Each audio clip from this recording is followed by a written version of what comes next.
who isn't able to be here today. Thank you, Maggie, and welcome. Welcome, everyone. Hello to my students. There's a sign-up sheet at the end of the at the back of the room. My name is Professor Anastasio. I am Professor of Spanish in the Department of Romance Languages and Literatures, and I'm also co-directing Women's Studies this semester with Professor Rosenthal, and I'll be directing the program next semester. You know probably about the Women's Studies program. Keep an eye for new classes in the fall, and if you have any questions about anything, please send me a note and I'll get to you as soon as possible. I think that's it. Happy International Women's Day. Thank you. Can I just give this to you? I'm not sure. I'm going to stand here and...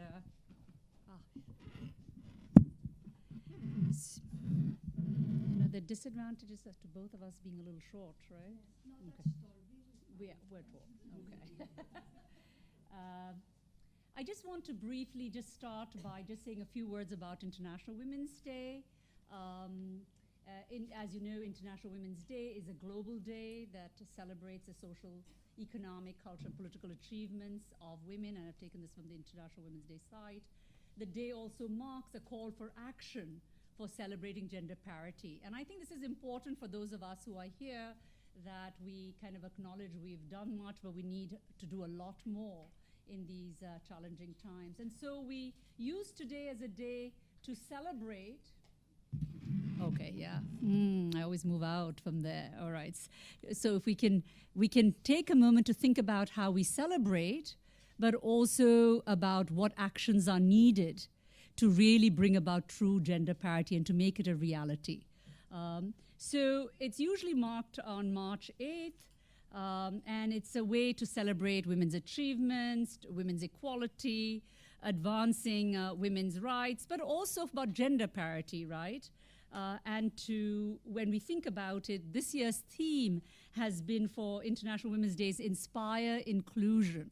And I think that's really important and timely in the way we think about women and gender rights, right? Broadening that lens, especially at times, both in Long Island and other places, we have to think about how we think about International Women's Day and the importance of diversity and empowerment in all aspects of society. I encourage all of you who, if you have not done so before, to go to the website and actually look at the history of International Women's Day. I say this because I think it's important to understand how that movement has developed, and both the individual and the collective voices and organized voices that have led to mobilization, and then to the UN, and then now today to where we are. So take a moment and, not now, but when you go, to look at www.internationalwomensday.com, and there are many other sites, as the week begins with a lot of activities this coming week. So let me kind of just give not a very short one, but I do want to say we are so fortunate to have Jelena Pia-Comella speak to us today. And I'm going to give a little broader bio of her because she's too modest.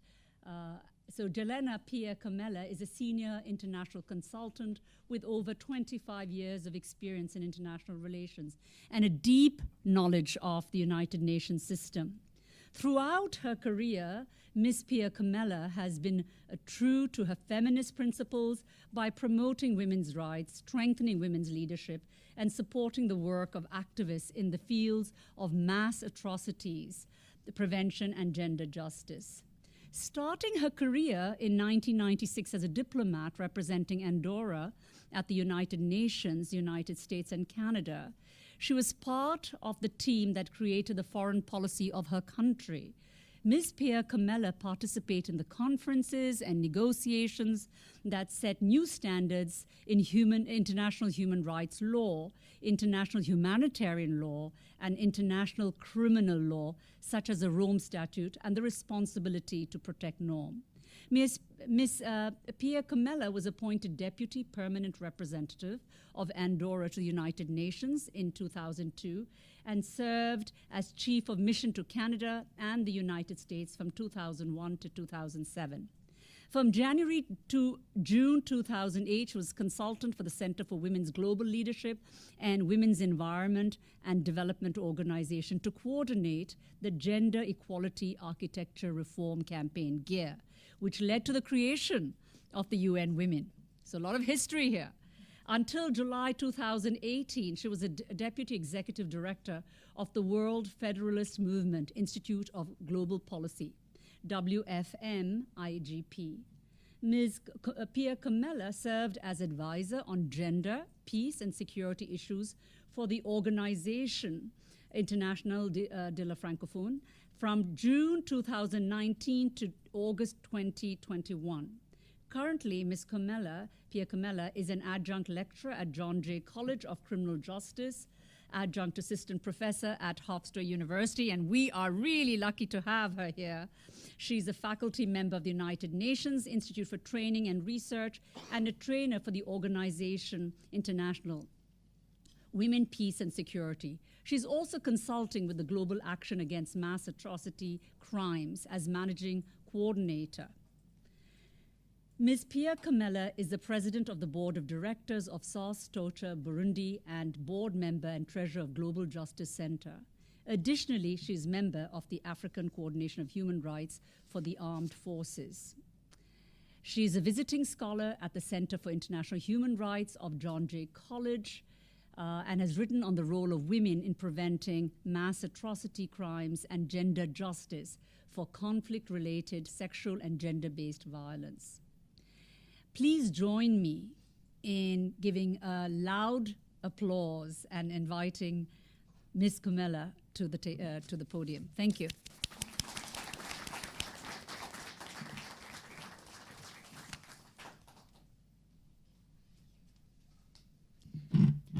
Thank you very much, my dear friend and Professor Abraham. Maggie, for those who are fortunate enough to know her better. I would also like to thank the Women's Studies program, the Department of Sociology and Hofstra's Cultural Center. And even though, Maggie, you have already given some thanks, I also would like to express my deepest gratitude to the director of HCC, Arlene Collins. Thank you. Professors Anastasio, buenas tardes, and Professor Rosenthal. So, Professor Abraham have given you my deep experience throughout the years. It's been a very intense but very rewarding road. And she has framed the reason I'm here and today's conversation, which we cannot leave anyone behind, and especially today with the utmost respect to survivors and victims of sexual and gender-based violence, particularly survivors and victims of conflict-related sexual and gender-based crimes. And today's presentation will be the painful road, but finally getting there to bring accountability for these horrible crimes. So I was asked to give you a little bit more information about my little grain of salt in promoting women's rights and gender justice, and I'll be happy to do that. And then the disclaimer is that I'm showcasing parts of my what will be a chapter on the state of affairs of human rights, and I was tasked to write about the degradation of women's rights translated into these horrible crimes during conflict. So I will walk you through the root causes of gender equality. I will frame the issue and its scope. What are we talking about? What is conflict-related sexual and gender-based violence? I will then highlight the work of feminist groups in equipping international law to prevent and address conflict-related sexual and gender-based crimes. And last but not least, I will elaborate a little bit further on the need to move from the binary approach to international law and also suggest a few recommendations. I recognize some past and current students, so this is very heartening. You're still not sick of me, so that's great. Welcome back, those students whom I had the pleasure to coach you in the past, and the ones who are still bearing with me. Some of you would have heard already this, but I will give it a different spin so that it adds to your knowledge this semester. So Andorra, first of all, is the most important country in the world. We know that. Big power player in the middle of the Pyrenees, who no one can place. That's how important and how big we are, right? You can hardly see it on the map. But what we bring, and I consider myself now a Francophone New Yorker, originally of Andorra, so I'm from here as well. But I'm very proud to be from Andorra, because it is a country with its issues, obviously. My fellow women in Andorra, they only had the right to vote in the 70s. So there has been painful strides to gender justice, but we bring unity, consensus, and peace. And we do it in at least 3 languages. So that, I think, it's good to recognize that that's the good baggage that I bring with me. So a few landmark key aspects of my career. First of all, I've been in promoting women's rights and gender equality. Because I was the first female diplomat to be posted at the United Nations, I took females' leadership very seriously. We were hardly 10 or 15 deputy permanent representatives back then, and half of this number were female ambassadors, right? So I've been promoting women's rights through getting women at the table and amplify the voices of these women at decision-making fora. When you have the political leadership and the political will to give the right place to women at the table, that's fine. But when you need to support that leadership, and when you need to encourage those who don't have it, you need to set it through gender policies and equality norms. And I've been drafting a few very simple gender policies for civil society organizations and network organizations. When I was asked to join SOS Torture Burundi as president of the board, I said, guess what? Bonus, gender policy. and that's what comes with me as a bonus, very simple gender policies. What does it mean? That you have, in your events, you try to have gender parity of speakers, right?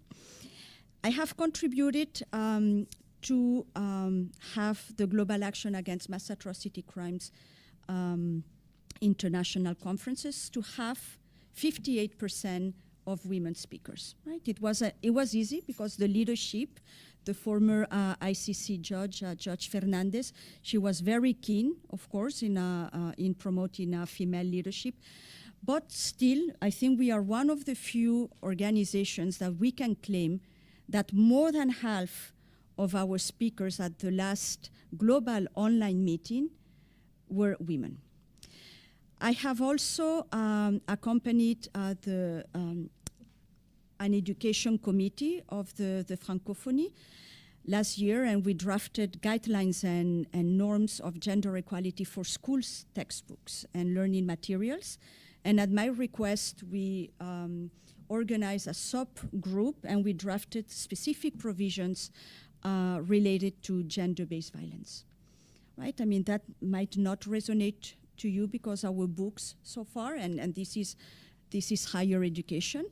But what does it mean to have gender equality in learning and textbooks and school books? Is that you have equal representation of heroes, equal representation of leaders who have shaped our history, our sciences, and definitely what you should not have is images or language that implies a hierarchy between between girls and boys or women and men, right? and I'm very proud to say that we managed to also put in very specific provisions that would eliminate gender-based violence, right? Images that they could incite gender-based violence. Then I've been advising on women's leadership and gender mainstreaming.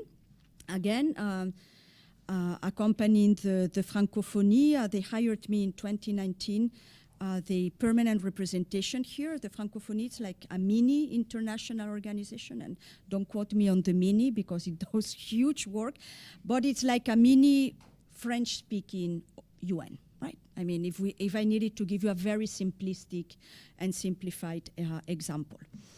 And I accompany them in doing a power mapping of how to promote Francophone female leadership at the decision-making level at the UN. I also help them mainstream the Women, Peace and Security program throughout the policy and programs on peace and security. And when I was a diplomat yesterday, right, it feels like yesterday, but it was almost 30 years ago, I was in charge, because I'm an economist by training, I was in charge of recommending the projects that my government would fund at UNICEF, the Fund for Children, and UNIFEM, that was before UN Women, that was the Fund for Women. So I targeted projects that would go to girls' education and microcredit programs to women. And unfortunately, and I know I don't want to get too much into the dire landscape of crisis, because unfortunately there are many, but being at a university, we cannot forget that as we speak, and we went over that on Mondays and Wednesday class, with my students. But as we speak, girls cannot go to school in Afghanistan, women cannot go to universities in Afghanistan. So I would have never imagined back in the 90s that when I was suggesting my government and the parliament to approve these UNICEF programs, that we would get almost 30 years to that turning point, that no matter the funding, now girls cannot go to school. So we cannot forget anyone, but since we're talking education, let's send a big flame of hope for these girls and women, so that they can get the knowledge and they can bring the knowledge that they deserve. I've been developing curriculum and content on international human rights law and gender justice, and those who take my courses, yes, we know. You don't need to tell us about it. And Liena, you know, I have been very fortunate that she's been one of my directors, and really just telling me, just hit these objectives, whatever you need to teach on gender justice, go ahead. So thank you for this opportunity. And I've been raising awareness on and increasing knowledge on women's rights and gender justice. So as Professor Abraham was saying, I also have some pro bono and philanthropic in-kind engagement, and I serve at different boards. And throughout my board affiliations, speaking engagements like today, all my trainings and my courses, I go back to the key aspect of international law and multilateralism, if for that matter, which is gender equality and the need to promote gender equality.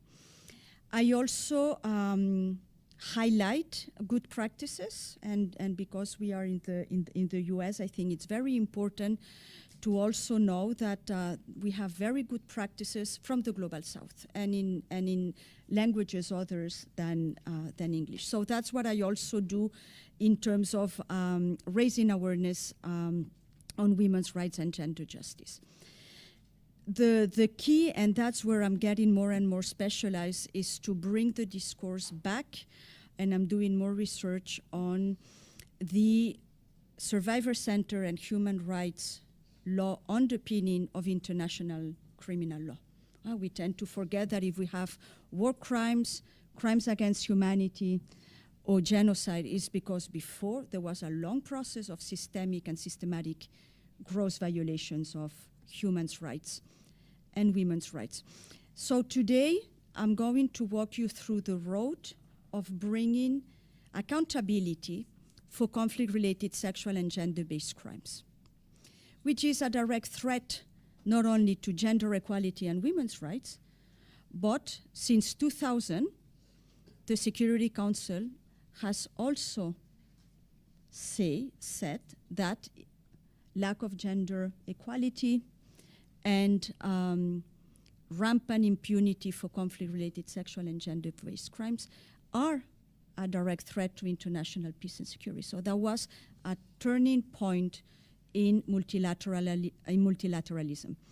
So I'll be more than happy to answer any career coaching type of questions. That's why Professor Abraham asked me to give you some examples of a non-linear career, let's call it this way, because I'm an economist and I'm not teaching economy, right? And I've started my career as a diplomat, and I'm not in diplomacy anymore. I'm not the foreign minister. I'm not the prime minister. Never say never, but politics is not for me. So my point being that if you put passion and brain into what you want to do, you can recycle yourself, you can be resilient. If one job doesn't work, don't worry. Just build up your skills and you can move on to the next. So first things first, gender inequality.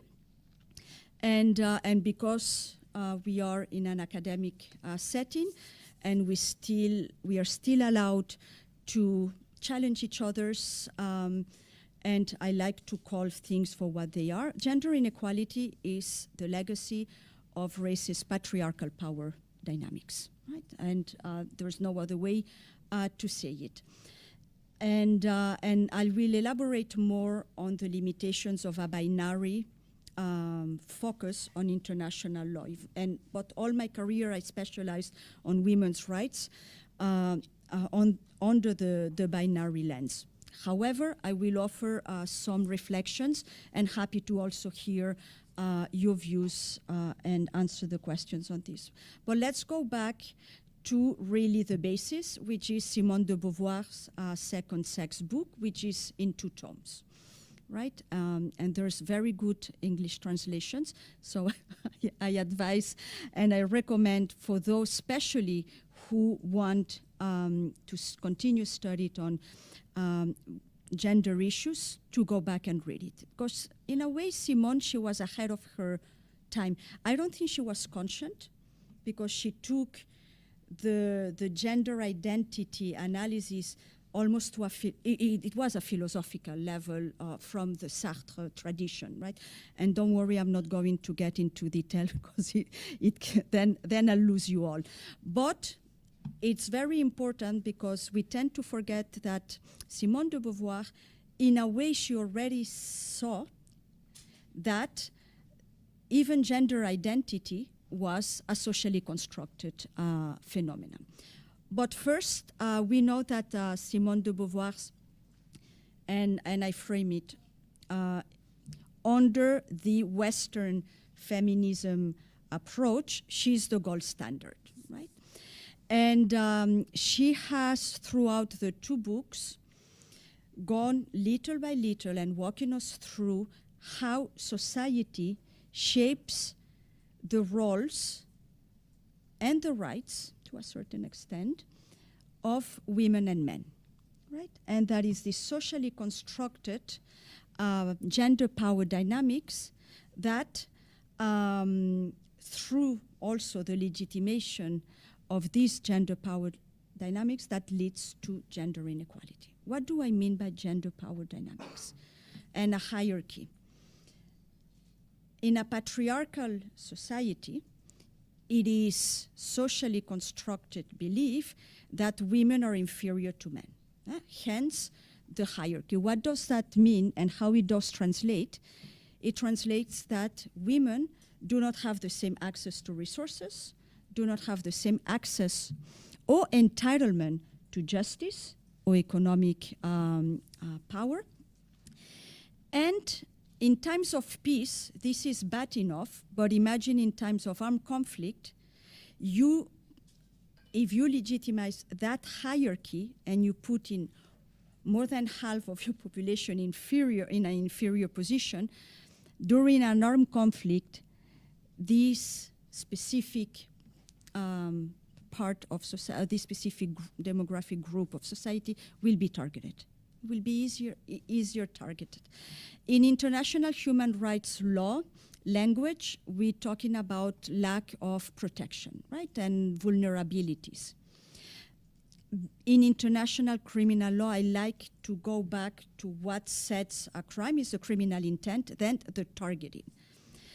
So these gender power dynamics, it is problematic all the more as it gets legitimized, and most of the time through discriminatory legislations and policies. And as I was saying, the other big aspect of Simone de Beauvoir's book, and you probably heard this quote, "On ne naît pas femme, on le devient," which means that one is not born, but rather becomes woman. And it is this very notion that led feminist thinking around transgender inclusivity later on, for example. And those who take or have taken my gender justice course, this is the Butler article, 1986.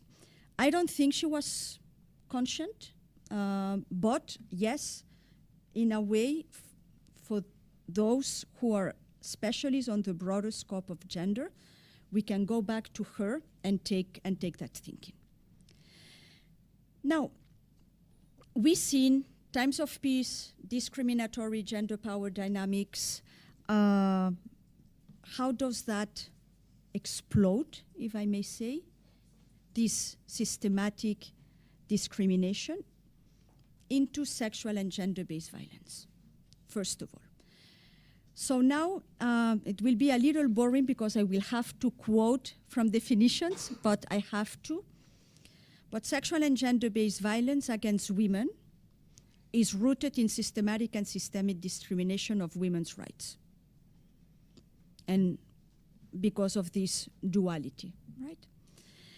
And this erosion, this violation of women's rights and gender inequality are a clear precursor for conflict-related sexual and gender-based violence as mass atrocity crimes. For those who are not familiar with mass atrocity crimes, we're talking about genocide, which is the criminal intent to eliminate partially or in total a targeted group.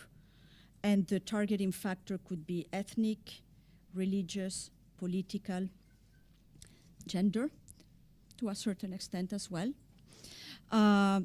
You have war crimes, meaning that when you go to armed conflict, you didn't behave according to international standards, like torturing prisoners of war, or like committing assault, sexual assault and exploitation as a tactic of war, terrorizing your perpetrators. Right? And the last atrocity crime is the crime against humanity, which is a systematic attack to civilian populations.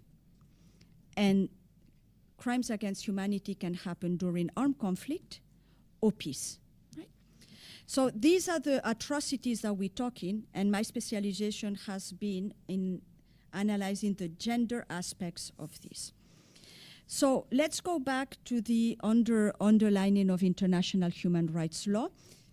The only, so far, convention that aims at gender equality by eliminating discrimination, all forms of discrimination against women, is the convention, the CEDAW Convention, on the elimination of all forms of discrimination against women. And this international human rights instrument has a group of experts that they are monitoring, and they keeping the states who have ratified this convention on check. It's like, are you really having wage parity?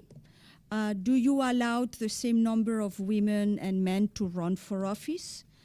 Do you provide sexual and reproductive health care and access? Do you allow girls to go to school, etc.? And this committee has drafted some general recommendations, and we will share my script if need be, but I'm not going to go too much in detail. But what these general recommendations mean, and they highlight more, is that women in conflict, or when women need to access to justice, or when you need to eliminate trafficking or gender-based violence, what these recommendations highlight is that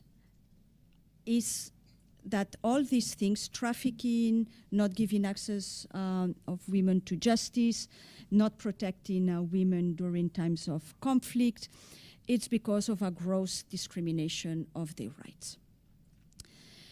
Now, another framework that at the policy level that helped us define violence against women is the framework of the Prevention of Violence Against Women of the United Nations. It's a document that is not too old. It was drafted and adopted in 2015. And I quote, "Violence against women is one of the most pervasive human rights violations in the world." And please note that they were saying human rights violations, not women's rights violations. It is understood. But nowadays, as we speak in 2024, we still need to demonstrate that women's rights are human rights, right? And you know that Hillary Clinton, she's the one who brought this very famous sentence at the Beijing conference platform of action, that women's rights are human rights. So violence against women is rooted in gender inequality. Remember the gender power uneven dynamics. And also it's translated into harmful cultural and social norms. So I will not go in detail on the main provisions of the Convention on the Elimination of All Forms of Discrimination Against Women. But what the Convention asks to those states who have ratified is to refrain from engaging in any act or practice of discrimination against women. They also ask them to take all appropriate measures, including legislation, to modify or abolish existing laws, regulations, and practices which constitutes discrimination against women. So it is not only the positive aspect of it. It is not having legislations that fight discrimination or that they are proactive with quotas. It is also eliminating those existing legislations that per se are discriminatory, right? And it goes through also a very specific article on the rights of women, equal rights of women in marriage and divorce, right? And one aspect that I like a lot of the convention is that on Article 5A, it also asks states to modify the social and cultural patterns.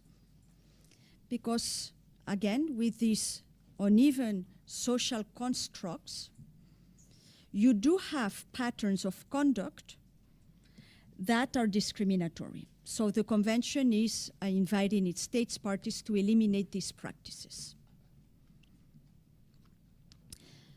And let me fast track, sorry. So we've talked about this. So now we see violence against women comes from systematic discrimination of women's rights. So how do we get to this discrimination? How does it translate to sexual violence? So sexual violence, and I give the disclaimer, I'm not going to show or say anything graphic, but we're talking about very horrible acts that I will walk you through later on with the definitions. So just as a trigger warning, but the World Health Organization defines sexual violence, and I quote, any sexual act, attempt to obtain a sexual act, unwanted sexual comments or advances or acts to traffic or otherwise directed against a person's sexuality using coercion by any person regardless of their relationship to the victim in any setting. As you can see, this definition is gender neutral. It's a very good definition. But what it highlights, in other words, is the consent, right? And it puts at the core that when there's no consent, there is this discrimination that can be translated into sexual violence. Now, there's a committee that it's called the International Committee of the Red Cross, ICRC. It's a humanitarian organization who has twofold mandate. One is to set the international norms and regulations of armed conflict, meaning that when you go to war, you behave, right? You cannot use certain weapons. You cannot torture your prisoners of wars. You cannot target civilians, and you cannot rape or force to prostitution anyone, right? And the other mandate that the ICRC has is to deploy humanitarian personnel into conflict settings. So what's the ICRC definition? It defines sexual violence as an act of sexual nature committed against any person by force, threat, or coercion. And it includes rape, sexual slavery, and forced prostitution, forced pregnancy, and forced sterilization, or any other act of comparable gravity.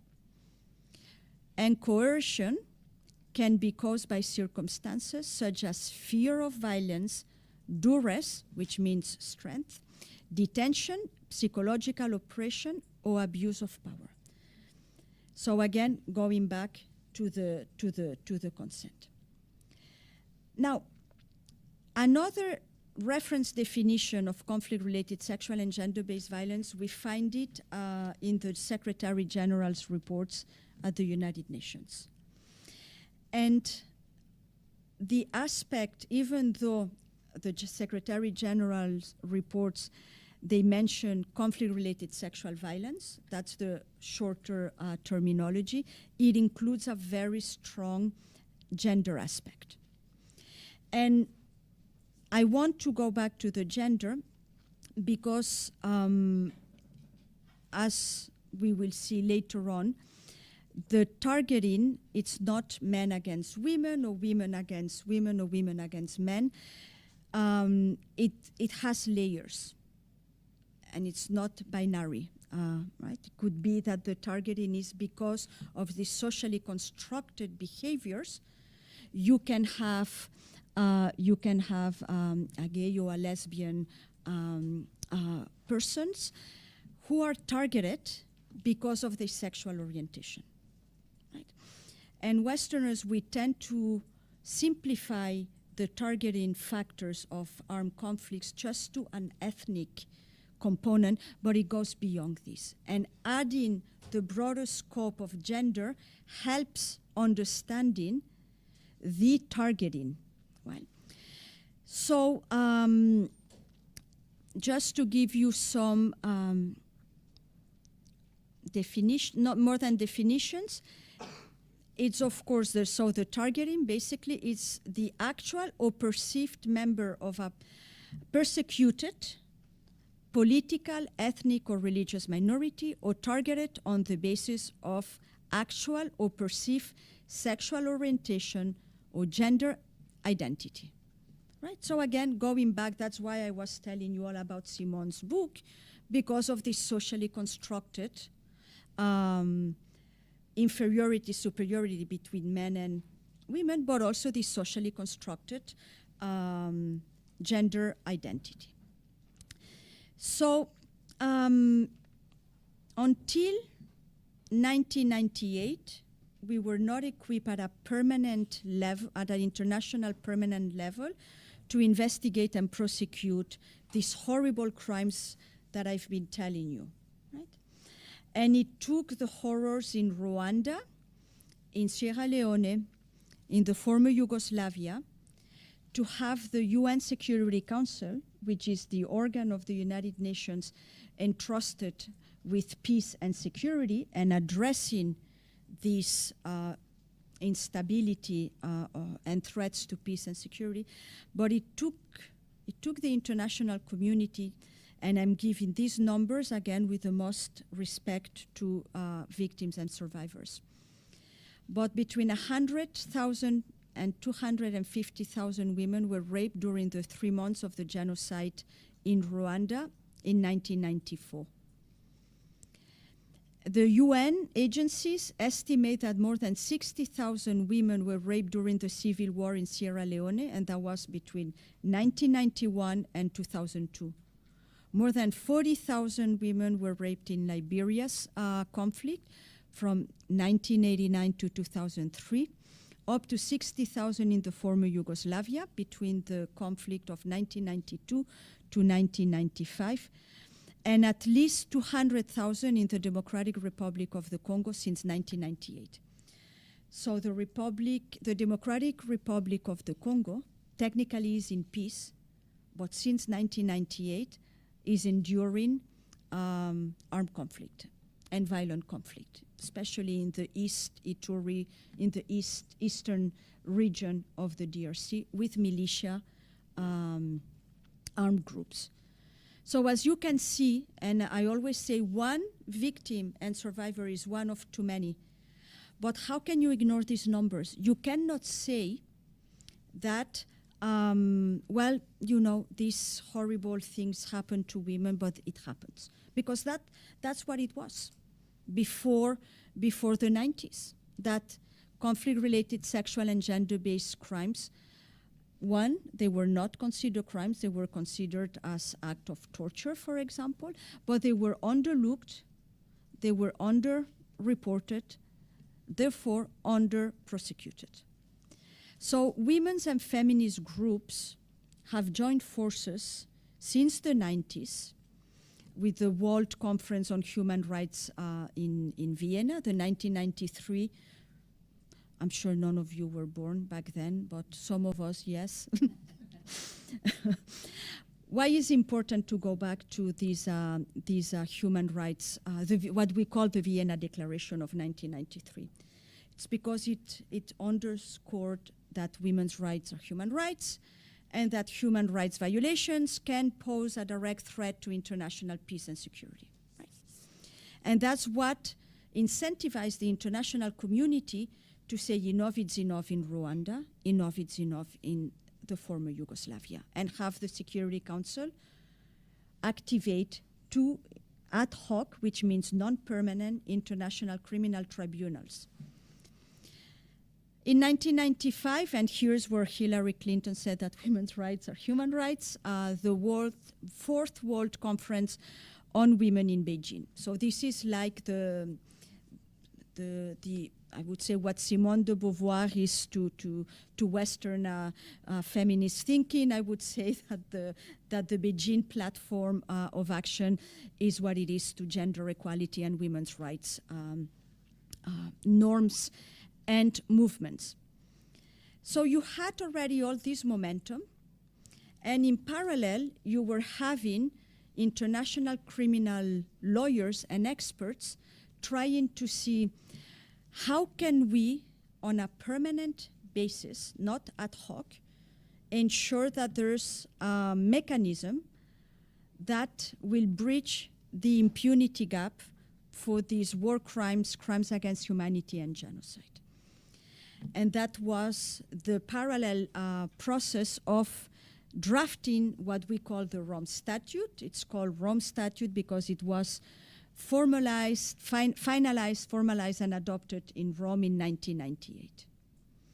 right? So the Rome Statute is the only international treaty that investigates and prosecutes war crimes, crimes against humanity, genocide, and the crime of aggression, and that has very strong gender provisions.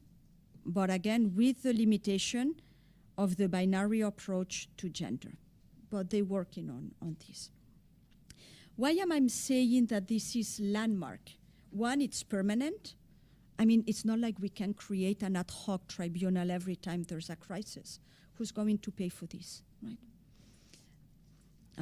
I mean, no disrespect, right? But this what motivates sometimes the political will. Who has the money to do this? Who can do it? And who can pay for it, right? So if you set an international criminal court, which is like a permanent court, with bearing in mind that is the court of last resort, what does that mean? It means that all countries in the world should be at that standard of being able to investigate and prosecute these horrible crimes at home. And when they cannot because they lack of capacity or they don't have the political will, then you have the court, right, if you are a state party. You have also these very complicated cases, but they exist, that the reason they are war crimes, crimes against humanity and genocide is because, you know, those who are in power are the ones committing these crimes. So how can you have an independent judicial system, right? Then you need the court. Or when you have survived a horrible conflict, you need to rebuild everything. So the reason I'm going on and on the permanent basis is because the Rome Statute, it's not universally ratified and it's not universally implemented, but also it's because more and more, because not all the populations are shielded to these, are protected from these horrible crimes. It's because you have parallel accountability mechanisms such as special courts or like in Syria, you have different layers of accountability mechanisms. Same with Myanmar, that as you know, there's the lawsuit by the Gambia, the International Court of Justice, but that's one country against another for violating the Genocide Convention. What the Rome Statute brings is okay, who was responsible and who goes to jail, right? It's the individual criminality aspect. Now, the advancement also is that the Rome Statute codifies rape, forced pregnancy, and forced prostitution as standalone crimes, not as an act of torture. That was the other standard that I was telling you about international humanitarian law. And it's very important to codify a crime per its bad merits of being this crime, right? Because then you can reinforce your capacity to investigate it and prosecute it. And the definition of the sexual and gender-based crimes of the Rome Statute, what we call the elements of the crimes of the International Criminal Court, they are quite gender neutral, I would say, and they are feminist, right?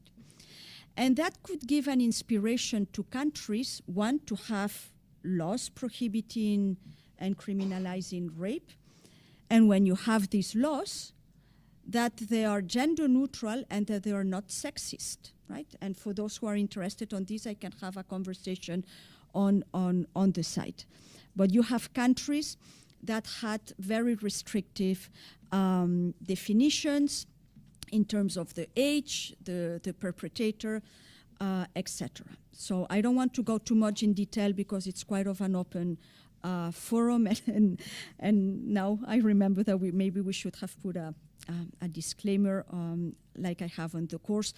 But for those who are interested, I'll be more than happy to answer your questions. So, in terms of, but exactly what are you saying? Okay. What is the gender aspect of genocide? Anyone knows?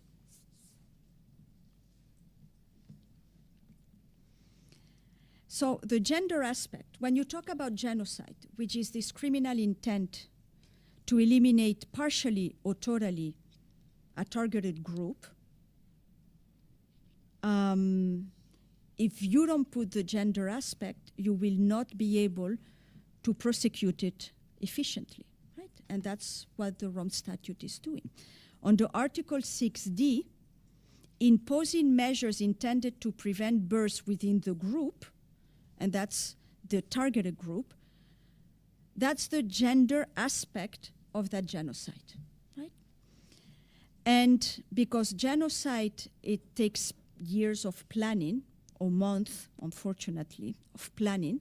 It doesn't happen overnight. And because it's a crime, for those who are criminologists, you have to demonstrate the criminal intent. If you don't have a specific gender scope, then when you see these horrors that you had measures intended to prevent birth within one group, then it will go under-prosecuted, right? So let me give you another example. When you have the element of the crime of the gender provision of the Rome Statute of sexual slavery, that can be either a crime against humanity, if it's against civilian populations in a systematic manner, or it could be a war crime under the laws of the Geneva Conventions. If you don't recognize that sexual slavery can indeed be a war crime, then how are you going to protect these children who were enrolled into armed conflict, into armed militia, and that they are sexually enslaved by their commanders? Who's going to protect them? Which law is going to protect them? Right? So that's why it's very important to take the gender aspect on all these horrible crimes, especially when you talk about war crimes, crimes against humanity, and genocide. So I always say, and I'm not the only one, but and I'm not a conspiracy theorist, and I'm optimistic by nature, but how can we still believe in Santa Claus, if I may say, and be optimistic with the outlook that we have for women's rights and gender gender equality, and for human rights in general, right? I mean, we're seeing repeats of what my late aunt is not here, and she survived a refugee camp. My grandparents are not here. They would say that's what was happening back then in Europe in the 40s, right? 30s, 40s. And now, not only you guys do it better, but plus you have your social media that amplifies it. So that's why I'm saying that we cannot look the other way, and we need to be very conscious that we do have a robust international law and norms system. Let's protect it. We have to improve it, and I'll tell you more about how to improve and move beyond the binary. But the reason I went on and on the Rome Statute and as the landmark treaty and CEDAW as the landmark convention for gender equality is because it took years to get there, and we're retroceding, right? Now, as a little anecdote, and that's what you don't get in my courses, I mean, you had to get something extra, otherwise you wouldn't have come to here. So in 1998, when your parents met, right, I was in Rome, and I was assisting my ambassador, who was the head of the delegation of Andorra during the final negotiations of the Rome Statute. And I'm very proud to say, this is the anecdote, that one part of the preamble is Andorran. And I'm not being recorded, and if you say that I said it, I'll deny it. But, but the strategy was, one, we totally believed into the Rome Statute. We are a country who has been at peace since the 1200s. But we believed in it. We knew that not everybody was as lucky as us, that the only worry we had was to miss that school bus to get in class on time. We knew we were extremely fortunate, and not others were as fortunate as us. But then we also knew that some of our members of parliament said, you and your things from the UN, what do you want? So we said, we need to make sure that one part of the Rome Statute is Andorran, because then the MP will not say, no, I'm not going to have Andorra ratify it. It's like, it's your baby. You have to ratify it. So that's the Andorran baby part of the Rome Statute. One part of the preamble. And then actually it's quite poetic. Conscious that all peoples are united by common bonds, the cultures pieced together in a shared heritage, and concerned that this delicate mosaic may be shattered at any time. So quite beautiful, and translated into the 6 languages. The other small grain of salt that is worth worth mentioning here is that you had those, for budget reasons and for hegemony reasons, that said, look, let's just have the ICC function into 1 or 2 languages. That's it. We have English and French as the 2 working languages of the UN. The ICC doesn't need any other language. Excuse me? No. We're going to bring the 4 other sister languages that they are the official languages of the UN into the Rome Statute system.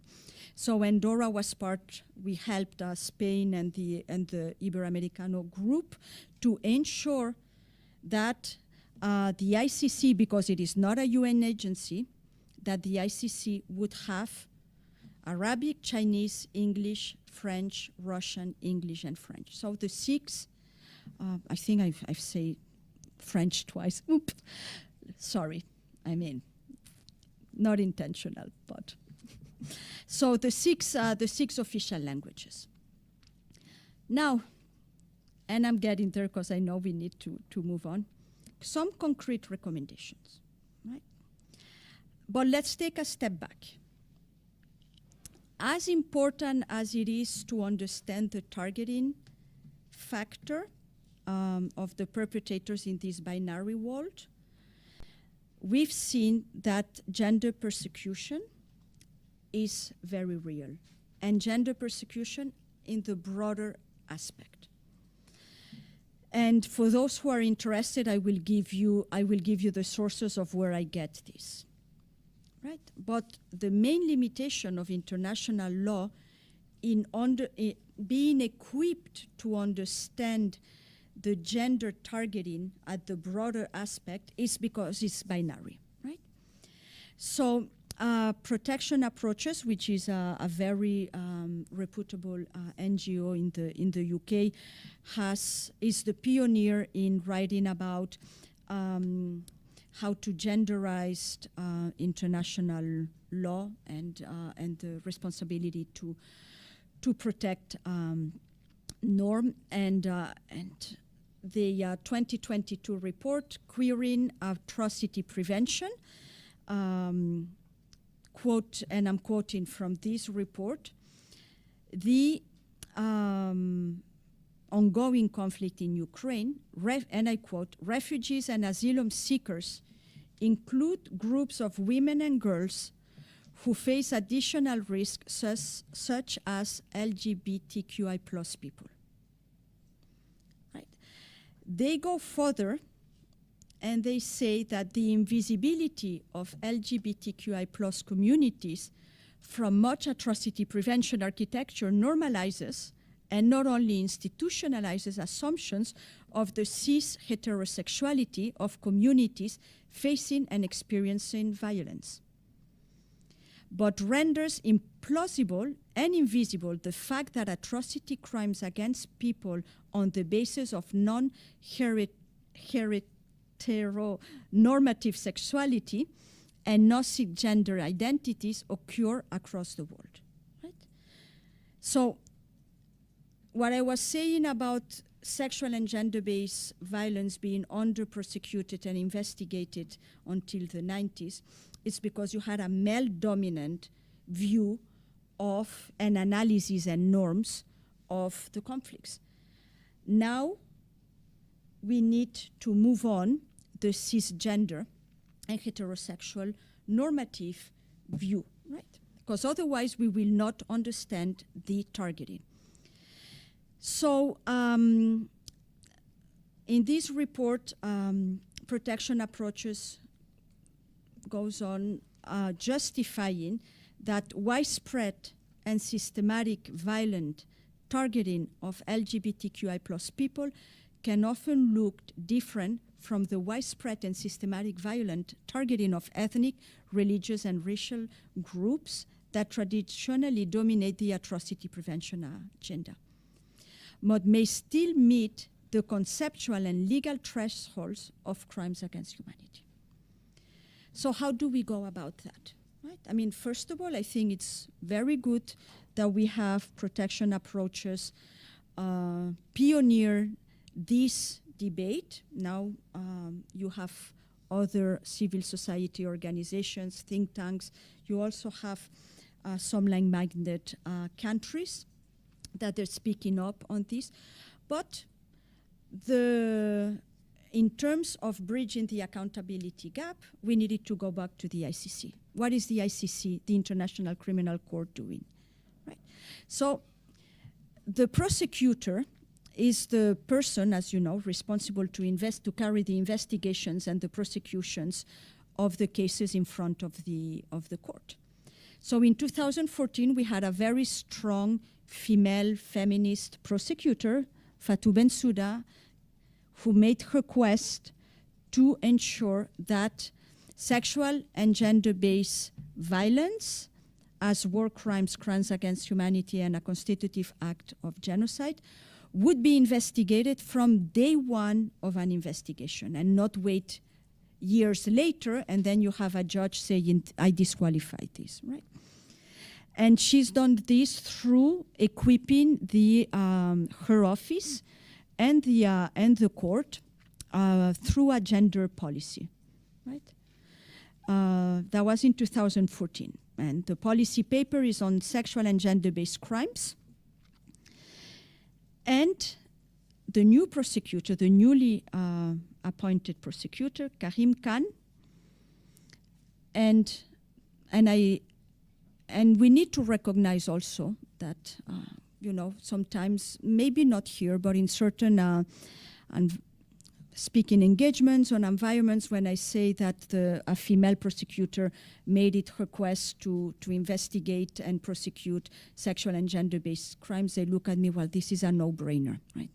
But yes and no. I mean, feminine leadership doesn't mean, female leadership doesn't mean feminist leadership. But here we need to recognize that you have a male prosecutor and that he's carrying the flame high post-2014. So he commissioned and the drafting, and he launched in I think it was December 2022. Yes, December 22. A new policy that was tasks that takes a comprehensive, and I'm quoting him when he launched the policy in December 2022. This new policy takes a comprehensive approach to sexual and gender-based crimes that may amount to the crime against humanity of persecution on the grounds of gender, so gender persecution. It recognizes all of its victims, namely women, girls, men, boys, including and LGBTQI+ persons. It also recognizes that acts of or crimes of gender persecution may include, but are not always manifested as, forms of sexual violence or physical violence or physical contact.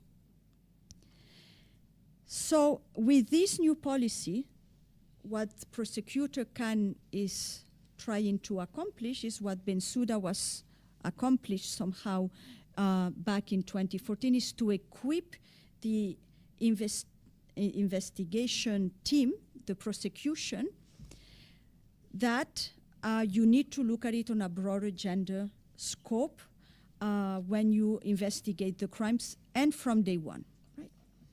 So 2 more big overarching recommendations. Let's make sure that the Convention on the Elimination of All Forms of Discrimination Against Women and the Rome Statute, they are universally ratified and fully implemented. And the CEDAW Convention, when ratified, that it doesn't come with 20 pages of reservations, because then, well, that could be a whole different conversation.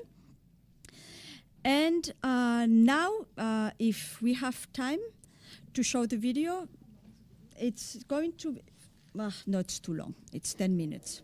Yes. So let's stop here, and happy to answer any question.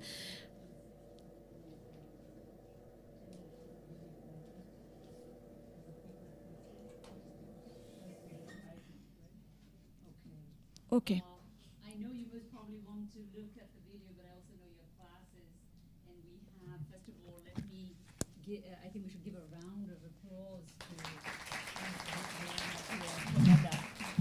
that was really illuminating, you would agree. Can we put this back up? And I'm going to show the video. Sorry about that. Sorry. I do want to say it was, both illuminating, but it also talks about the steps it takes for progress and what are some of the challenges. We want to open the floor for any questions. So anybody can come to the mic and ask a question.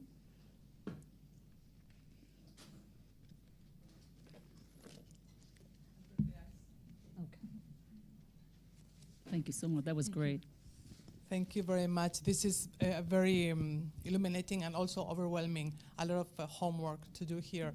I wanted to ask if you could offer a definition of what is considered forced pregnancy, and if the UN has any muscle in looking at abortion rights and reproductive rights across the world, including the United States.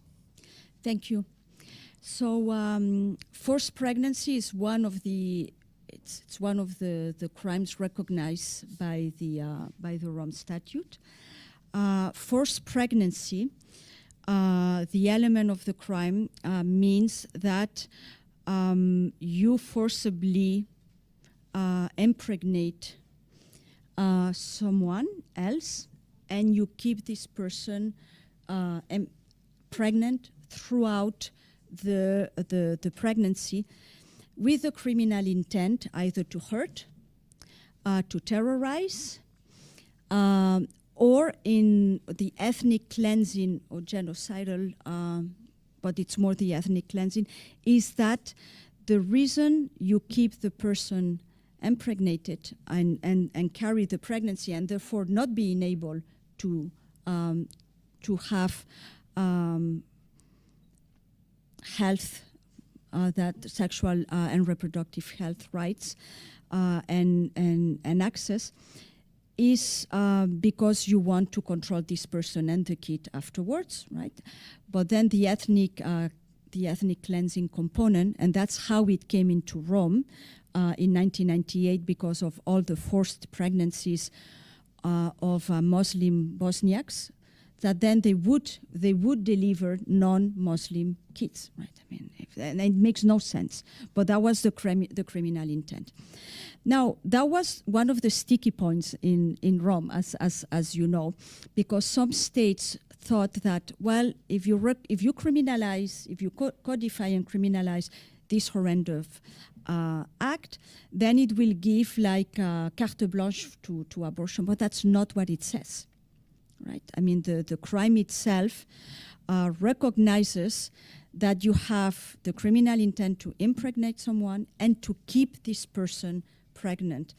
Now, international law, it is equipped, and us, the international community, might draft a new convention on the prevention and punishment of the crime against humanity. Feminist groups are already mobilizing to ensure that it is recognized that that the forced pregnancy at the end limits, and it could be a violation not only of international criminal law but international humanitarian law, not to allow this person to decide on terminating the pregnancy. The landmark case at my gender justice course is the Ongwen case, who was a child soldier, and then he climbed the ranks of the Lord Resistance Army in Uganda, and he is the first case to be convicted guilty of forced pregnancy as a war crime and crime against humanity. So, why it is important to have these cases at the International Criminal Court, besides, of course, obviously rendering justice, because it creates case law. So there is some hope there, hopefully. Any other questions? We have 5 minutes. I'm sure there's a lot to digest in this talk and a lot to absorb. Any other? I'm going to ask a question. Mm-hmm. I know you've talked about the UN and the role, but as we think about issues, and there have been, we celebrate International Women's Day, and we talk the role of the UN. We know that the origins of these do come from the UN, but really International Women's Day comes out of movements that are much more from socialist and radical movements. But my question to you here is, how effective is this? Sorry, they always get upset with me. I do this all the time. And Carol's very good about it. How effective do you think the UN is at the end of the day? I mean, and should we lean on the UN for kind of laying the law when we see what the roles of the Security Council and how the power of that and what the implications are, that not just on gender violence. I know that was one part of it. So I want to be kind of blunt and say, what is the relevance of the UN? And I suppose for many that would be sacrilegious to say that, but we really do have to think of it in these times when we can't get ceasefires or we can't get issues around even violence. So we've made progress, but how much is that policy actually shaping practice and reality? And I thought, today as a moment we could ask you to say that. I know it's a difficult question to answer in 5 minutes, so 2 minutes. Well, it takes political will. Huh? I mean, the UN, it is relevant. I always ask, what's the alternative then? Right?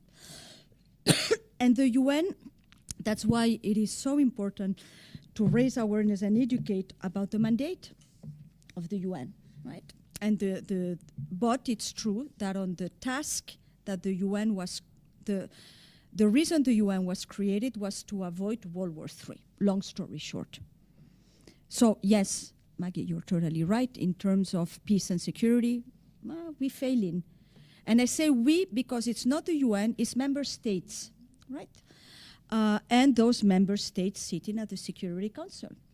And 5 of them, they play in very dangerous game that, well, you stay away from my turf, I'll stay away from yours. And then thousands of lives later, they try to play that leadership. So the Security Council is the main organ entrusted, and when they cannot agree, you can bring it to the General Assembly, which they have brought the case of Syria many times, of Gaza and Ukraine.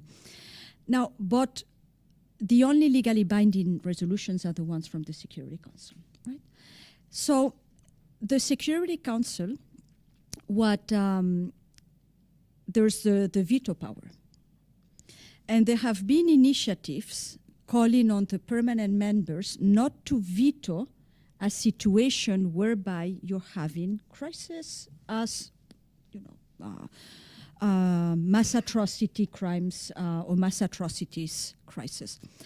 So there have been initiatives to limit the veto by code of conduct, or you had the elders, which is a group of eminent politicians and thinkers who have been in the trenches, and calling the Security Council members is like, and the P5 is like, it is on you.